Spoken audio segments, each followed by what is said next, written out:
Reclamation. Reclamation, the map we know everything about.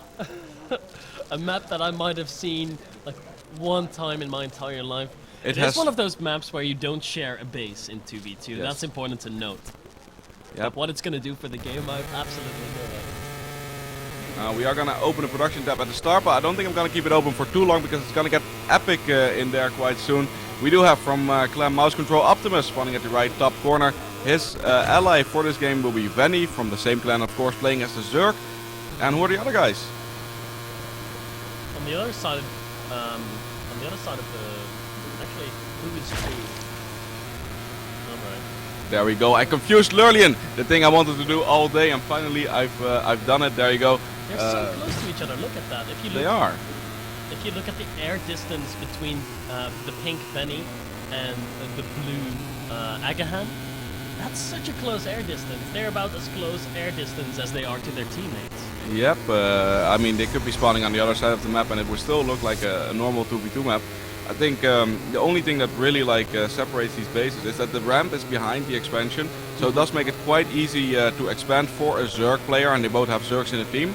So we're gonna have to see if they go for 15 hatch, if they go for a pool or something like that. But yeah, it's an interesting map. I think it was just introduced in the last patch. Alright, so a bit of a new map here. We do have a gas going down right now in the main base for Venny, so no super early hatchery coming out of him, whereas Agaham, he is macroing it up, is grabbing a gas now himself. Gateway's going down, gas going down for our Terran player. Looks like everyone is going to be opening with the gas. Some things that I have seen in 2v2 is where a Zerg player goes for a hatch first and pretty much relies on his ally to go ahead and defend him, and therefore grab an early economic advantage by getting such an early hatchery. Yep, and it looks like there's a probe in an SCV, which is really awkward to see, but they are from opposing teams. We also see a drone scout. There's absolutely workers everywhere. That drone scout being quite annoying actually, delaying the barracks a little bit, I feel like here. And just trying to poke in, see what's going on. He did take a gas as a Terran player, and could see a Reaper opening. There we go, Reaper coming up.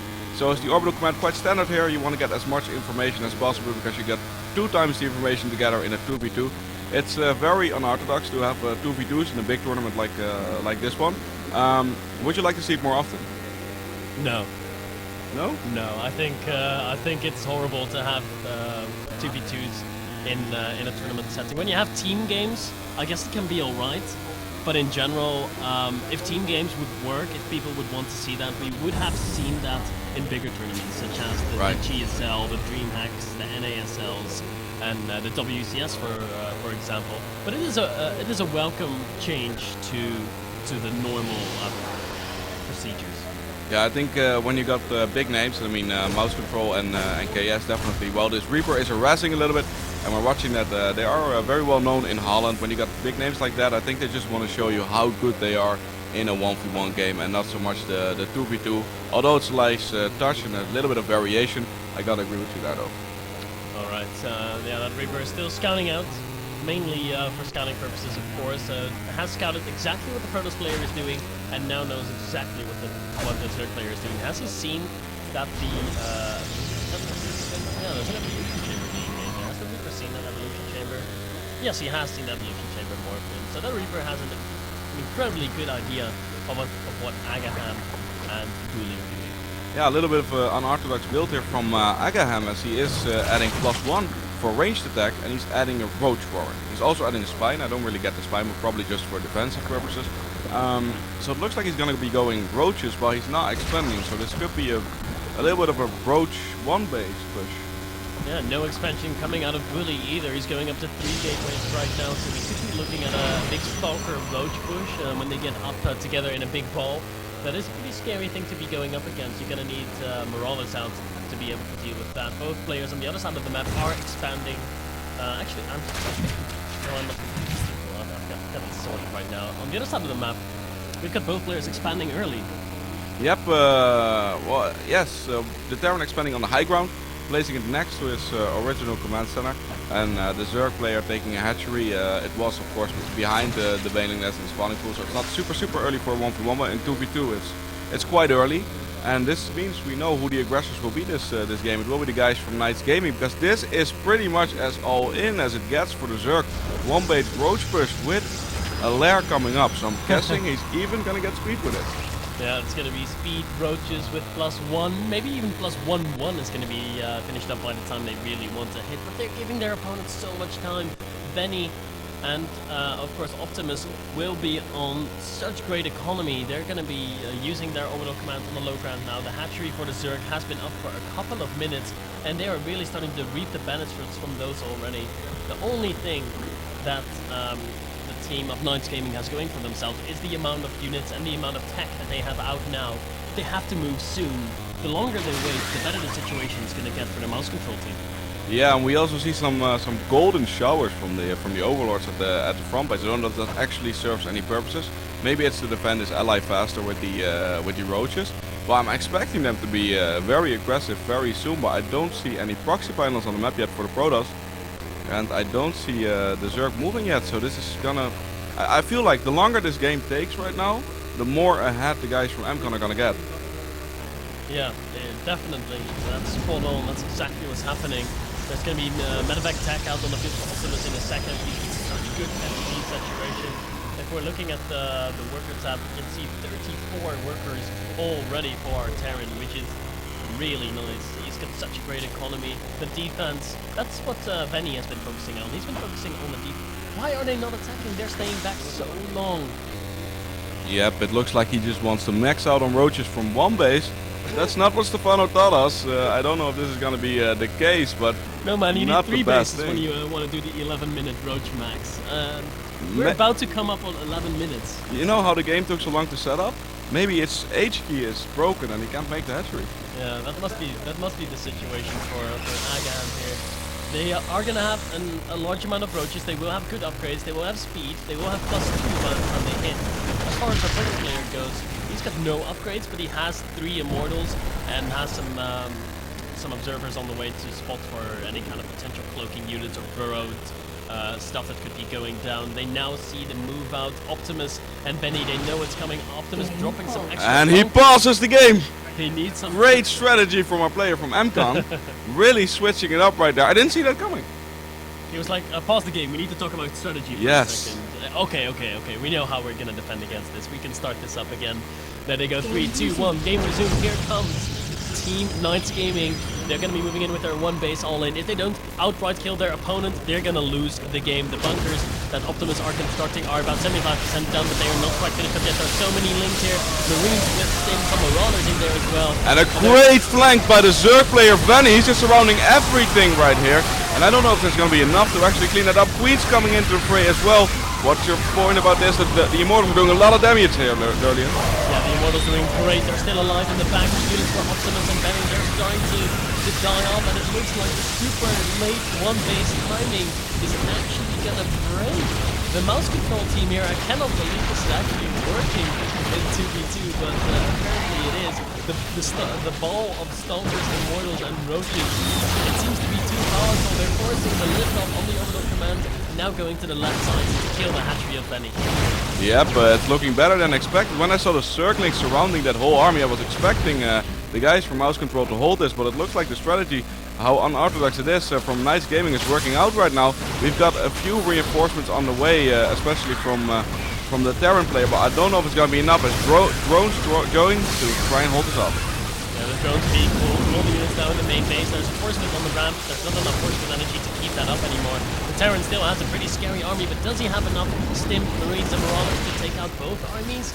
It's going to be difficult, because the Zerg player pretty much down and out right now. He's making Zerglings, and he still has some drones left alive, and they're going to have to make their final stand soon as those Zerglings pop out. Mouse control, Optimus needs to get on that ramp and somehow defeat this army. The bigger his barrier, the more scary he is. Not overall. It really is, and they're not expanding behind it, so right now there could still be a comeback from the guys from Optimus. As it's actually awkward that his ally Benny is preventing that command center from coming down with some creep, but it looks like here's the bio army of Optimus, and can he hold? It's going to be actually quite close here, because it is a lot of bio, some medevacs overhead as well. I don't think that they have that much energy though, as they are really wounded, and I have a feeling it just barely won't be enough. manor hatchery going down by Agaham at the natural of Optimus. That is pretty fun to see. But the Marines and Marauders are coming in here right now. Some SCVs in the pool as well. And the reinforcements for Agaham have not been coming in as much. So this fireball might be able to give these numbers. The Medivacs down very low on energy. The units starting to get low. We saw a bit of an attempted run by Fenny. But Agaham was ready in his base with some roaches, a queen, and a spine crawler to defend against it. So I don't think that the run by did as much. They are still on one base. Yep, I don't think it's a manor hatchery at all. Agaham just didn't expand. He thought this was the best location. Cancelled this just in time though. And yeah, it looks like they might actually have a little bit of a comeback going in. Some speedlings running into the base of Bully. And like I mentioned, and like we've seen, no expansions down yet. So at this point, the guys from Optimus are just going to have to be at our eco, and I think they could make this work now. I definitely think they could, and they might even, they will actually. Yeah, that the look at the Doom drop. Yeah, it's a lot of units moving in right now. The Medivacs still a little bit low on energy, so the units will not be able to skin as much. How many Marauders do we have in here? That's important. 3 Marauders are not going to be enough to deal with this many roaches, so the lift is going to be forced again. Bully has been able to keep the natural expansion of Agaham safe. The natural expansion for Fenny, I don't even think it was ever killed. It stayed alive during all of that. Yep, it did. I mean, the drones were forced to evacuate. Most of them started fighting. But it's gonna be one more push from the guys from KnightS Gaming. But after that, I feel like they're down and out if they don't expand. It looks like Agaham is making a hatchery right now at this normal location.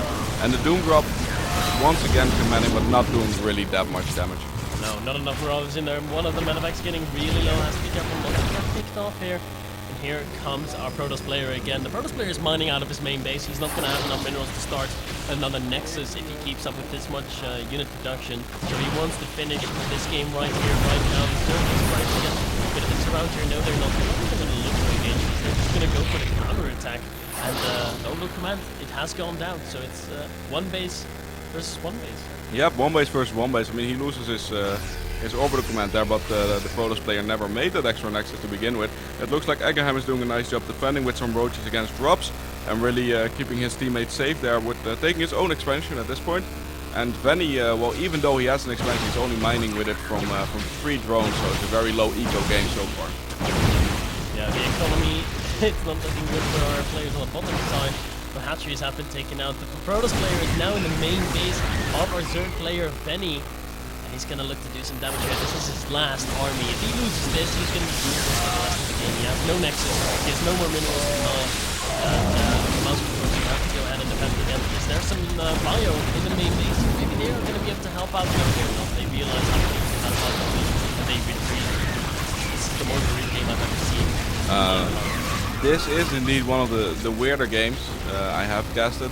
But so far, the guys from KnightS Gaming, I was checking the income tab, and actually the blue Zerg Agaham had the best income at that point. I was checking it, so I was really surprised with that. We see another drop commencing from Optimus, trying to take Agaham out, and Venny is down and out at this point. I feel like an Optimus has 2 empty bunkers to defend. That's gonna be so useful. Yeah, the bunkers are gonna fall. There's nothing in the main base for Optimus apart from a few workers. He does still have his Medivacs though on the other side of the map. They're killing off the Zerg. He might be going into a bit of a base scenario. That's the only thing this game was lacking, was a base trade to make it even more. Yes, it is gonna add to that weirdness factor, and we will have a lot of floating buildings, which will be very useful.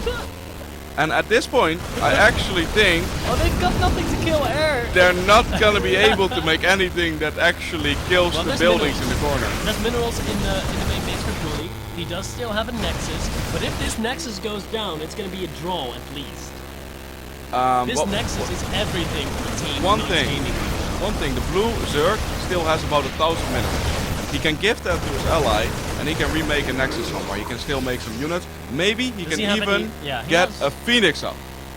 He just spent some of his money, so I think he did gift it to his friend here. Ooh, one of the Medivacs goes down. Gets sniped there. Oh, there's luckily there's the roaches. They have no anti-air, so those Medivacs are gonna keep on flying around a little bit. There's larvae still around, so but no, not enough supply for his opponent to produce anything. There's a hatchery now going down. The last minerals have been invested in 2 overlords and a hatchery. This is the last hatchery that Agaham has. Yeah, and basically all players are back. Optimus was like, yeah, that was a nice flight. I'm gonna land everything back here without add-ons. He's adding them right now. And just adding some mules as well, because as a Terran you're never out of the game with the mules. You can spawn. And we see that Venny once again being really annoying and making those drones again. So it's not over yet. It's not over yet. This is the weirdest StarCraft 2 game I have ever seen. The Roach is now taking care of the economy of Benny though, and the one thing that Team Mouse Control lacks right now is some way of stable income. Yeah. They do not have enough army to really be able to establish themselves any form of stable income. But Marines now going to go up against the Roaches. There's just so many Roaches here. The micro out of Optimus, it is pretty good, but all his Marauders have died off, and dealing with such a big Roach ball with pure Marine. It's not the ideal situation for the guys from MCON. There is a few Zerglings, but not enough, especially with being annoying with the Duro right now. Scan does go down, picks up a lot of these units, and as we know, KS is really lacking a lot of anti-air. One Banshee would have a very good landing right now. A Banshee would be sick to have right now. The starport is down, but there's not enough minerals, not enough income for Team Mouse Control to do anything anymore. It's looking amazing for KnightS Gaming here. They can drive this game home right now. They've got Team Top, they've got a huge army, they've got production facilities, they've got everything on their side. The Roach is taking out the last base of Benny, and I think that has to be. Yep, that should close down one of the weirdest games we've casted. And it looks like Bully even having a Zealot in Optimus' old base. He is trying to rebuild a little bit at the right side of the map, but I don't think that's gonna last for very long, as the guys from KS should finish it up soon. Yeah, he's got no supply. The only thing he can do is drop a mule every 50 in-game seconds. That's not a lot. One mule mining, that's going to take a long time before you're able to establish a supply depot, before you can start to rebuild your army. And it looks like the hidden base on the right here might be found. Phoenix is starting getting pretty close. Every Marine that dies is absolutely huge right now for Team KnightS Gaming. Every unit that they pick off is big. Yep, I gotta agree. And if you would just look at the map right now, I don't think if you just start tuning in. Active forces tab is a good one to have. Go for it. Let's go for that. Six that tells you the supply. Yes. Tells you the supply of our players. It's basically 12 supply versus 130. Well, I think who's ahead? Who's gonna win? There we go. Okay, there's the GG coming out, and KnightS Gaming is going to be victorious in the